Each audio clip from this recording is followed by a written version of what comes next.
Yo, yo, yo, yo, welcome back sa number 1 male podcast sa buong Southeast Asia. Putang number 1, panis. Soon sa buong mundo. Yeah. Ang anti-support social club. Let's go. Kung gusto mo mapanood yung full episode nito mga video namin, visit us on Instagram, Spotify, and antisupportsocialclub.com. Yeah. Abangan nyo yan, pare. Malupit-lupit yan. May nagpapantanong kanina doon sa comment section, ano itsura nung nakap na brown sa gitna, yung may sense? Siya lang pinaka-may sense dito eh. Joshon Point, pare. Sa lahat tayo ng social media platform. Search nyo yan, no? Mayroon tayong perfume. Kung gusto nyo mag-amoy bad boy dyan, available sa mga shops natin. Sa mga shops, may Shopee, Lazada ka, ganun? Shopee, TikTok. Ah, Shopee and TikTok. Wala tayo sa Lazada, pare. Kasi dagdag tax lang yung kuha lang tatak. Ang tumapis yung hype na yun. Kukuha lang ng tax yun eh. Anyway, ato klase, supremo ng mga litimong classes na pangit. Kung bakit nanlalaban yung pangit na kakilala mo. Dahil sa kanya yun. Tanong mo kung kilala niya ako, sabihin niya, kuya ko yun. Ikaw pare, ano daw pangalan mo? So isa daw general... Tinachick boy sa amin yan. So isa daw general ng Soy Army, yung mga sundalo ko dyan, chill lang kayo, okay? Yung puso natin, nasa mga anak ni Gov, okay? Dahil yung... mga anak nila, foreman. Pengin naman kami niyan. Marami doon i-smashing ko eh. Konti lang yung pass doon. Yung mga matatabang anak ni Gov, ayoko sa inyo. Pass Ako, ayoko sa inyo. Pero yung iba doon... Yung mga pitit-pitit smash, no? Oo, i-smashing ko yan. Smash yun sa'yo? Oo. Tapos dalawa kaming, magpapakasasa sa pera ng kinurakot nung tatay niya. Pupunta kami sa ibang bansa, magpapakasarap kami. Pero syempre, tutulong din ako at the same time, di ba? Philanthropist nga, brad. Oo. Hindi lang puro bad, syempre may konting good din. Sabi ko, huwag ka puro flex. Benta nila yan, no? Benta nila yung mga putang ng mga luxury car na yan. Tapos yung pinagbentan, ipamigay ng nakasobre, no? Pag in-smash ko yun, yung mga anak ng mga gob na yun, igaganti ko yung Pilipinas. No? I-smashing ko sila ng sagad-sagad. Putang ina mo at hindi ko ako bumabaw yung babalik. Putang ina mo para sa Pilipinas to. Mga ninakaw yung buwis. Patriotism! Ang ina mo ka. For the Philippines. Para sa bansa ako to. Tuwad ka. So idadambuti ka. Sampal-sampalin ko yun. Yung mga anak nyo. Gago, mamay may bumisita na sa mga bahay natin, pre. Tang ina, mag-iiwan sila ng ID dun sa guard. Tsaka tatawag yung guard eh. Sabihin ko, hindi, di ko bisita yan. Tang ina, nasa mga gated rin kami. Gago ba kayo? Tangina nyo lahat. Tangina nyo, boys namin yan. Ngayon palang boy pa kayo, sinusunog na kayo sa impyerno yung kaluluwa nyo, mga Nako, ngayon pa kayo. mahirap yan. Nagiging usapin sa TikTok, pre, may konsensya pa daw kaya yung mga yan. Kumbaga, tatalab pa kaya sa kanila yan. Ba? Puta, piniplex pa nila yung ayun nga yung sinasabi ko, kahit anong voice out natin siguro, hindi natatalab eh. Kaya kailangan talaga dyan, leksyon na physical eh. Pakulam na natin. Mahirap pare, mabigyan ng consequences yung taong lunod sa kayamanan. Kumbaga, kasi sabi nga nila you can't be depressed inside a Lamborghini, diba? Kaya hindi made-depress yung mga yun kasi merong pangtapal dun sa lungkot, which is yung mga perang limpak-limpak. Kaya nga eh. Diba ngayon, titirahin nyo yan. Mamaya, may ticket na yan, papuntang Japan. Magbabakasyon na yan dun. Wala rin. Alam nyo ba yung ginawa nila dyan? Sa sobrang wala na sila mapaglagyan ng pera. Alam nyo ba yun? Kumukuha sila ng kondo. Tapos? Yung isang kwarto, di ba 3 bedroom yun? Okay. Yung bawat kwarto doon, kino-convert na nila as a money vault. Putang ina nyo! Sobrang yung room doon. Laman nyo, lagay nyo sa Gcash ko. Yung room doon pare, pinapalitan nila ng mga pinto, sinisecure nila yung pader, ginagawa nilang money vault yung buong room ng isang 3-bedroom condo. Sila nagbabangko, no? Hindi na. Para kasi di sa na sobrang dami ng pera at wala nang mapaglagyan, hindi na siya kasya sa mga vault. Ganun na condo na yung nila pre, vault nila. Grabe nga yun. Para makabawi kayo sa mga Pilipino, putang ina nyo. Walang tax ng 10 years. Okay sa inyo yun? Dapat nga lifetime na eh. Hindi, kunyari 10 years lang para makatotohanan. Sige. Walang tax ng 10 years. Tsaka wala rin mga enforcer ng 10 years. Tangina nyo, di ko nga alam ba't nagtatax pa kayo, wala naman kayong ginagawa eh. Tanggalin nyo rin tax, tanginang yan, kobrang kupal. Diba, yung billion budget ay napunta sa solar, tangina ano yun? Ano yun? Saan daw yun? Hindi, para daw i-convert daw nun ang hangin papunta sa... Putang ina mo, malinis na CR muna kaya para dama. Wala. Dapat nga dapat nga ito yung pinagdedebatian nila Kayo, nila Pinoy, Extreme. Nila Gaybo nga, no? Dapat ito na lang kaysa yung Putang ina, suot-suot pinagtatalo na ng mga ogag sa TikTok. Pananamit ng babae. Kaya nga Putang ina yan. dapat ito na lang pinagdedebatihan nila yung flood control. Kaya natatawa ako dun sa mga yon, di ba? Ang ingay sa TikTok ngayon, debate sila tungkol sa pananamit ng babae. Nagtalo-talo sila, hindi nila napansin. Pare-pare silang ogag dun kasi wala naman yung wala naman dun yung lalaki. Asang nanood yung lalaki dun na manyakis, na low IQ, nanood ng debate. Napanood ko yung debate, ang dami kong natutunan. Wala! Kaya para magtalo sila, nonsense eh. Yun nga daw yung solusyon ni Gabe, call out yung mga ganun. Masasama. Debate? Wala nga eh. Parang, para sa akin nga, pare-pareha silang hindi naman nila gustong makapagbahagi or may matake home sa kanila yung makapanood eh. Parang ang nangyari, sinong mas malupit sa atin? Patalinuhan. Sinong mas magaling mag-taglish? Sinong mas marunong magkabisa ang putang ina? Sure, pare-parehas wala sa realidad ng buhay ang putang ina eh. Nagtalo-talo ang Kaya putang. nga gusto ko boxingin ko na lang si sapakin ko na lang mukha niya. Boxingin ko na lang. Kasi Nakita ko na-drop kayo dun eh. Na-drop kayo dun eh. Kasalidat kayo ayoko dun eh. naman talaga, pre. Kasi ako lang naman talaga. Ini-invite lang talaga niya ako. Pero ayoko naman talaga. Kasi nga, ano ba kailangan ko patunayan sa kanya in the first place? Minessage ko si Gabe Oh. Minessage ko si Gabe sa Facebook, hindi sa TikTok. Para sa akin yung TikTok na yan, wala yan eh. Toxic na yan. Minessage ko sa Facebook, sa Messenger. Ini-invite ko siya. May bago akong segment sa channel ko. Parang kwentuhan lang. Hindi kami magbabateryahan. Kwentuhan lang. I-invite ko siya. Hindi ko alam. papakita sa'yo.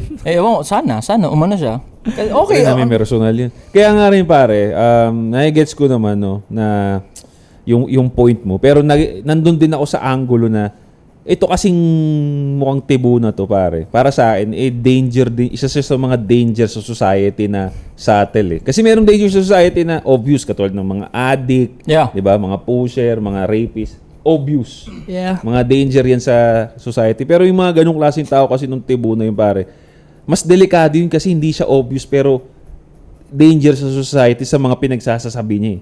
Kaya nagets ko ngayon kung bakit may mga tao na katulad nga ni Kayo at Pinoy Extreme na gusto talagang, ako rin naman eh, gusto ko rin pabaksakin yung tao na yun kasi nga in terms of ideology nga, kasi nga delikado yun eh. Biruin mo, ang gusto niya lang i-call out. Ayaw niyang bigyan ng sense of security or sense of accountability yung babae I-call out na ilalabas.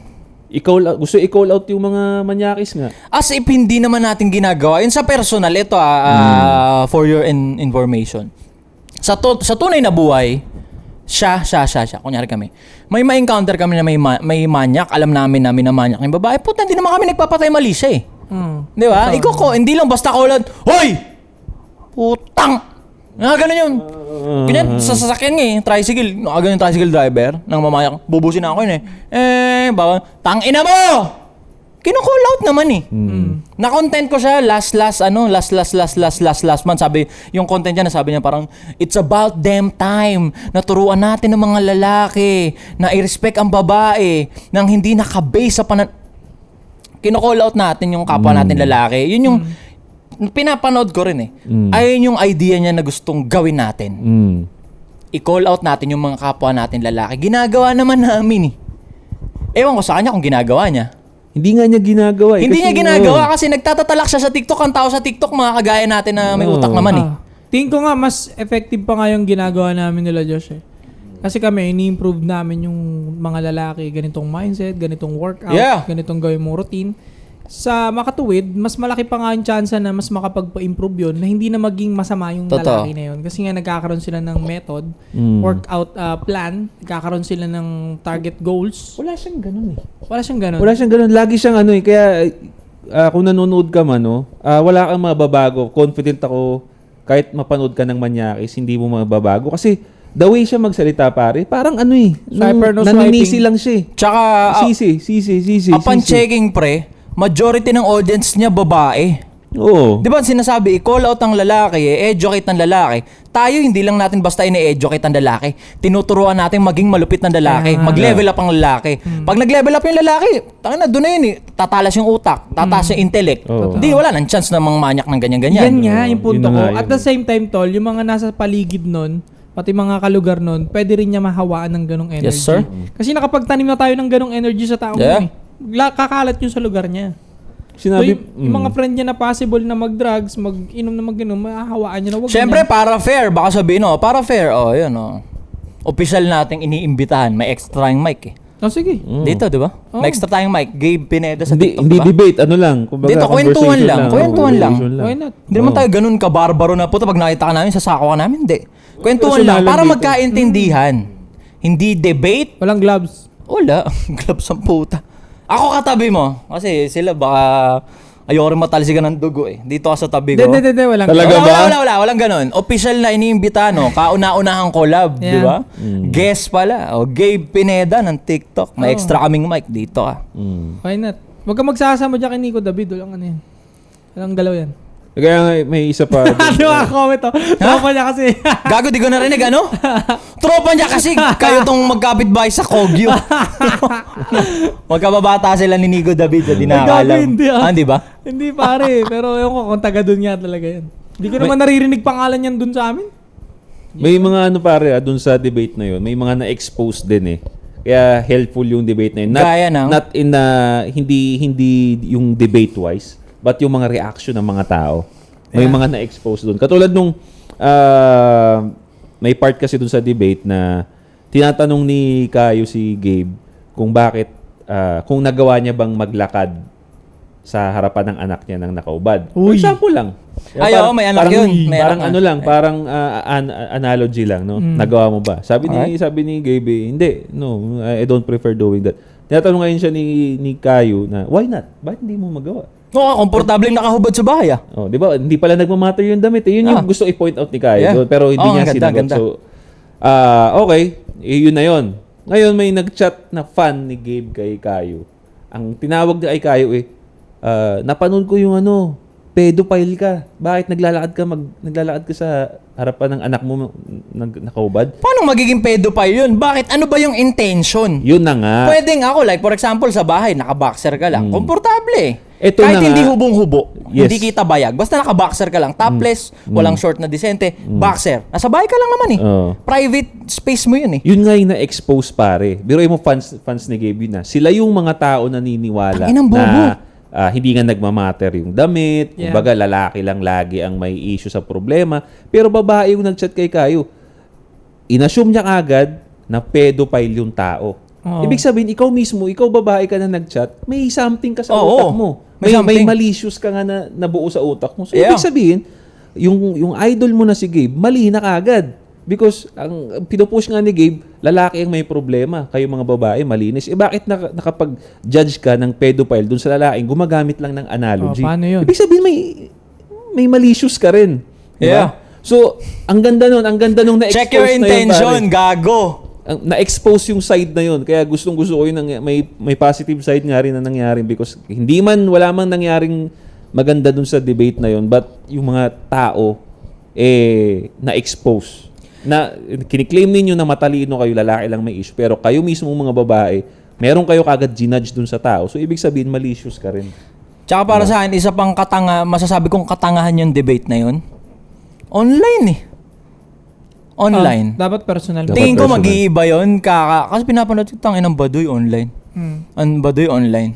Mas maganda yata personal. Tapos may mga times na yung boses, yung signal nung bawat tao, malabo. Yung kay Gabe lang pinakamalinaw, pre. Oo nga eh. Yung kay Pinoy Extreme, medyo malabo yung sound niya. Naka-FB10. Hinaan din ata. Naka-FB10 lang ata si Pinoy Extreme. Shout sa Pinoy Extreme. Naka-ML10 lang ata siya, tapos pinilit niya yan eh. Basta malabo yung yung boses niya, baka sa signal ng data. Oo, maganda yun. Magandang point yun. Dapat personal talaga. Kasi minsan, yung yabang nandun lang sa online eh. Yeah. Tapos, sa page niya pag ginawa. Tapos may binabasa pa siya sa gilid, tangina, tapos mali-mali pa. Nakakatawa yung, sabi niya 97% nangyayari sa loob ng bahay. Tanga na sinearch namin, no? Tinignan ko sa puta, 97%. Na-anomaly siya ng drop ng ng Mali, stats. pre. Binabasa niya pa sa gilid. Sabi niya 90% ng nangyayaring sexual assault sa loob ng bahay mismo. So paano niyo nasasabing nagmamatter ang suot na damit? What the Eh kung sa loob nga ng bahay nangyayari, hindi naman sa labas. Ngayon, na-exploit yan. Sabi rin ng mga soy ko, binigay din ng mga soy ko yung source, 97% pa lang nangyayari sexual harassment tapos sa labas ng bahay. Hindi pala sa loob. Tayo po. 55%. Ang yabang pa ng putang ina, napakayabang pa rin pre. Ano mo sabi niya? I'm sorry, that's parang mali ko 'yon. Pero nagbigay na naman siya ng another stats na naman. Pero ganito kasi 'yon, ganyan. Parang tama na naman siya. Ay, napakakapal ng mukha talaga. Hindi na niya sabihin na, mali ako, pasensya Mali na. Hindi, wag mo na i-claim yung panalo sa debate. Kini-claim pa rin niya kapal ng mukha. Nakaano, hindi naman siya stranger sa akin. Nakaanuhan ko na siya nung 2023 ata yon. Yung laging suot niya nun blue na t-shirt. Okay. Nakaanuhan ko na nakasagutan ko na siya sa content. Tapos neto lang, nung nakita ko yung debate, parang naano lang ako, natanga na nandyan ka pa rin sa ganyang usapin, parang ganun. Man, doon na siya kumikita no? Doon na siya nag-engagement Pero commendable siya para sa akin. Commendable siya sa part na yung pagbo-voice out niya sa corruption. Kahit hindi kami magkaparehas ng side ng pinopromote sa politics, pero yung pag-call out, kasi in general naman yan, yung pag-call out sa mga corrupt. Maganda goods rin yan. Pero Kaya dyan sa sabi ko sa'yo, pre, kahit sabihin mo hindi kami nagkakaintindihan sa idealismo, ayoko rin mawala siya dyan sa TikTok. Gusto ko nandyan pa rin siya sa kabila ng idealismo Parte niya. ng ecosystem yun siya, pre. Dapat nga nandun pa rin siya. Yeah? Kasi marami na i-exploit at the same time, mas bumabroad yung explanation namin sa masculinity at sa pagiging conservative. No? So, maganda nandun pa rin siya. Kumbaga yun, technically parang, ano ba to? Natural selection na lang din. Kung yung magda-die hard fan doon, alam mo na. Parang gano'n na. So, yun, kailangan nga rin talaga yun. Kailangan nga rin yun. Official na imbitasyon dito sa Anti-Supot Social Club. Drop ka. Lalapag ka dito, Yung trip mo. 2 camera, dito siya. Kung ayaw, hindi ka komportableng katabi, magsiset up tayo dito na parang Walang personalan, pre. wala. Kumbaga lang naman to, content lang naman. Kung align yung goal, yung agenda. Like for example, yung Anti-Supot Social Club, even yung mga personal nating content sa kanya-kanya nating platforms, ang ini-aim talaga natin, lumupit yung lalaki. May ma-take home yung lalaki na manonood sa atin. Kung ganun din ba siya? Medyo ako doon kasi nga, chinecheck ko parang majority ng audience niya, babae. Kaya nga. Hindi, Kasi nga, sabi niya, di ba, gusto niya i-call out yung mga bastos. So, dapat may agenda ka rin na gusto mong lumupit yung kalalakihan. Hindi yung napaka-bias mo lang sa isang specific gender. Yun na nga ang issue dun nga. Yun na yung issue dun, Napaka-bias pare. to the point na gusto mo palang tumino yung mga masasamang lalaki, di sumama ka sa movement na ganito na ayusin nating lahat. Hindi lang specific gender lang pinapanigan mo. Yeah. Kasi kami, panig din kami sa babae. May mga babae din kami pinapanigan, especially kung matino. Nagugulat pa nga tayo, may babae pala tayong listener eh. Marami. Diba? Ang dami bro, nag-chat din sa akin. Pero yun na nga eh, ang Nag-chat sa'yo? Okay. Pero chat lang pare. Hindi pare ano lang. Ano Di yun, mag-explain yung kumbaga ka, binabati yung ano natin, yung... Binabati ka? Ano? Tangina, okay, move on. Ito pinagkaiba natin kasi pre. Influencer na so-called alpha males on TikTok. Ito pinagkaiba kasi natin. Kaya nakikinig sa atin yung mga lalaki kasi alam natin kung bakit sila naging ganun. Sinasabi natin sa kanila kung paano sila makaiwas sa ganun. Di ba? May resolution. Alam natin bakit ka ganyan, pre. Ito, gawin mo to para umalis ka dyan. Okay, may nakukuha sila. Alam nila kung bakit. At the end of the conversation, alam namin yung gagawin. Okay, thank you. Yung kanya ganito, pre. Ano lang ito ginawa mo, kasalanan mo to. Magdusa ka dyan. Ganun lang siya, pre. Hindi niya alam yung pinanggalingan ng issue na yon. Basta kasalanan mo to. Wala siyang bibigay na resolution sa'yo. Paano maikinig sa'yo yung tao doon? Actually, wala siyang resolution. Wala kang resolution eh. Kumbaga, yun nga, katulad nga nung sa Manyak, isip mo yung problema, isip mo. Yun na yun eh. Wala na siyang binigay doon. Paano ka makakaalis doon sa mindset na yun? Hindi, ang solution niya is yun nga, yung pagsabihan daw. Yun nga. Pinasok niya sige, pagsasabihan kita, kasi yung isip mo ganito, mali yung isip mo. Yun na yun eh, doon lang siya umikot eh. Kaya kailangan natin pagsabihan yung mga anak natin. Hindi niya pinopoint out kung bakit nga nagiging manyakis. Nagiging horny yung isang lalaki pag wala nga siyang ibang ginagawa sa buhay. Yun yung pinopoint out natin lagi. Di ba? Basta siya ganun lang eh. May mali ka sa ano mo, kailangan ka pagsabihan, kailangan kang i-shame ng magulang mo. It's a high time para pagsabihan ng mga lalaki. At the end of this video, wala. Wala siyang sinasabi kung paano ano yun. Oh, tapos, number 2, yun yung number 1 ko. Number 2, bakit naikinig sa amin yung mga tropa naming lalaki? Because mukha kaming lalaki. Ikaw hindi. Paano pa pupunta yan sa guesting? Hindi, bro, ganito. Hindi, real talk lang. Pre. Real talk lang kasi Okay. ito kasi yung problema ko sa side nila. Hindi I'm not specifying Gabe itself ha. Ito yung problema ko sa side nila. Binivillainize nila yung masculinity, pare. Okay. Okay? Sige, sabihin natin villain kami. Hindi kami magandang example. Sasabihin niyo sa mga listeners, sa mga tao, okay, what's the alternative? Di ba? Yun ang sasabihin eh. Ayaw niyo ng masculinity, okay. Anong alternative? Wala. Ano namin yung pwede naming painggan Oo nga, no? maliban sa masculine? Sige Oo nga, nga, no? kung pangit Wala, yung no? masculine. Ang pinopromote nila, puro Degeneracy. Abomination. puro, let's be straight, puro Degeneracy. LGBT stuff. Uy, Yeah. putang ina mo. Kung lalaki ka, gusto mo ba nun?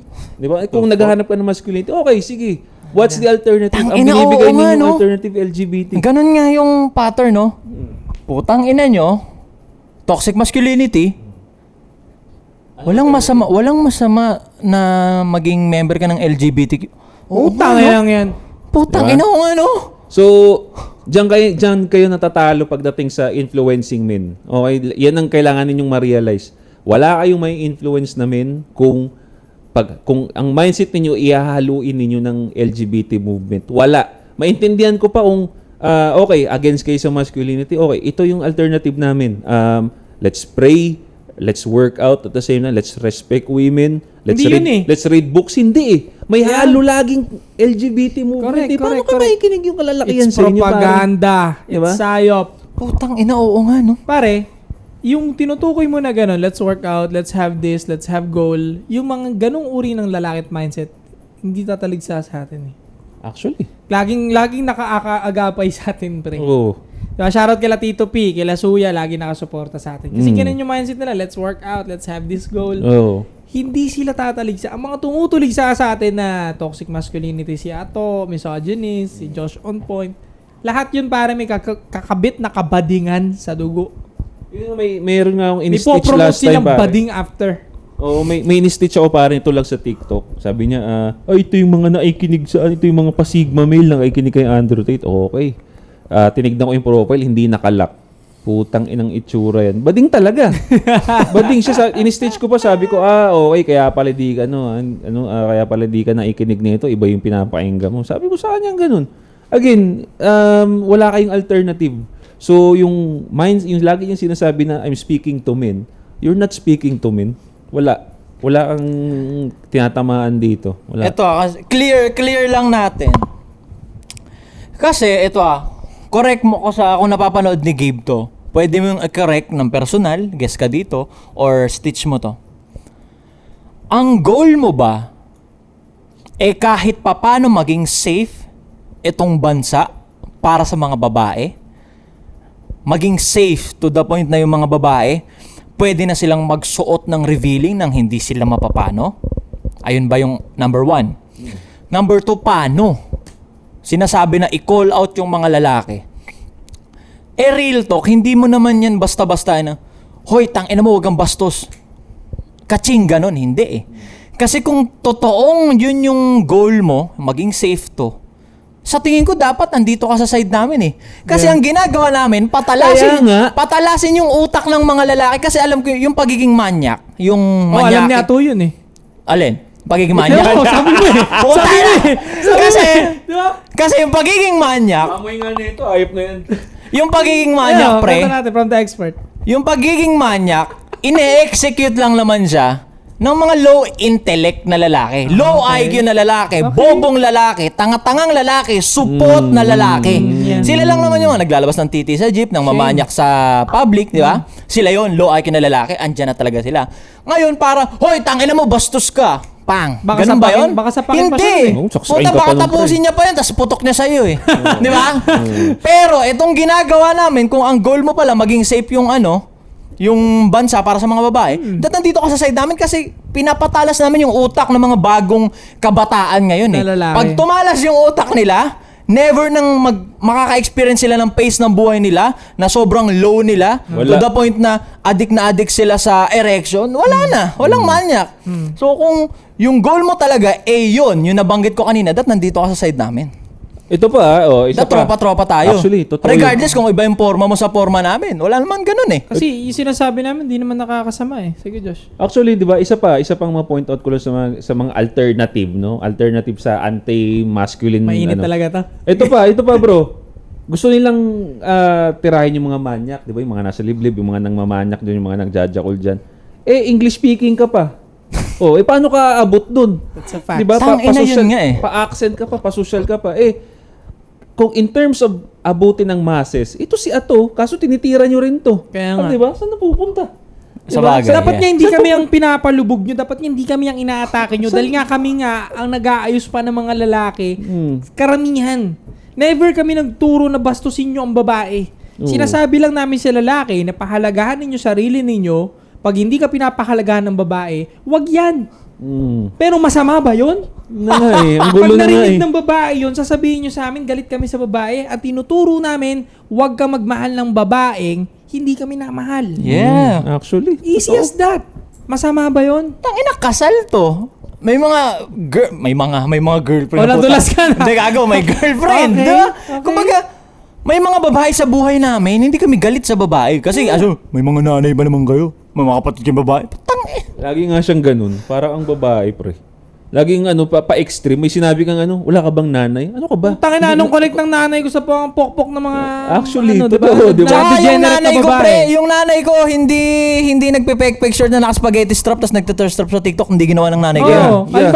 Halimbawa ba, pag may shiname kami na isang sluts, isang hoe, anong connect ng lola ko doon? Connect ng Ang ina kapatid nanay ko, doon? naka-duster yun, par. Hindi naman Pag sila nagsimba ganun. yun, naka-maayos Yeah, talaga. Actually, that's shaming na wala naman talagang connect. Ginagamit lang nila para Pang guilt tripping. Guilt Yeah. tripping. So, kung gusto mo pa mapanood yung full episode ng mga video namin, just visit us on Instagram, Spotify, and antisupportsocialclubpodcast.com. Kung gusto mo ng pangalawang tuloy sa buhay, pare, don't forget to subscribe, hit the bell para notify kayo sa mga bago nating videos. Leave a comment down below, pare. Ano masasabi niyo dun sa debate? Napanood niyo ba yun? Anong komento ninyo? Anong mga napansin ninyo? Ano yung mga na-expose din yun sa Comment tingin down ninyo? below kasi ako di ko pinanood eh. Oo. Pakita nyo sa baba, pare, para mabasa namin. So, Anti-Support Social Club, we'll be right back. Dapat kakampi nyo kami. Gago lang Ano yun? antisupportsocialclub.com. Putol. Wala pa naman, di pa naman nagagawa. Hindi pa. Dapat ginagawa na.